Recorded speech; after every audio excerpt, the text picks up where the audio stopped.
12 March বুধবার বান্দরবানের লামা উপজেলার আজিজনগর ও গজালিয়া ইউনিয়ন সীমান্তে অবৈধভাবে গড়ে তোলা এসবিএম নামক একটি ইটভাটা গুড়িয়ে দিয়েছে ভ্রাম্যমাণ আদালত। লামা প্রতিনিধি মোহাম্মদ কামরুজ্জামানের প্রতিবেদনে থাকছে বিস্তারিত। পাহাড় কাটা ও জ্বালানি কাঠ ব্যবহারের দায়ে লামা উপজেলা প্রশাসন ও পরিবেশ অধিদপ্তর বান্দরবান পার্বত্য জেলা কার্যালয়ের যৌথ উদ্যোগে মোবাইল কোর্ট পরিচালিত হয়।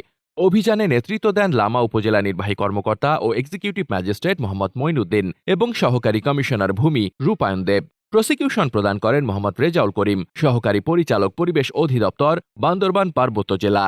ভ্রাম্যমাণ আদালত এসবিএম ব্রিকফিল্ডকে পাহাড় কর্তন ও ইট প্রস্তুত, ভাটায় স্থাপন নিয়ন্ত্রণ আইন 2013 লঙ্ঘনের দায়ে 1 লক্ষ টাকা এবং জ্বালানি কাঠ ব্যবহারের দায়ে 10,000 টাকা জরিমানা ধার্যপূর্বক আদায় করেন।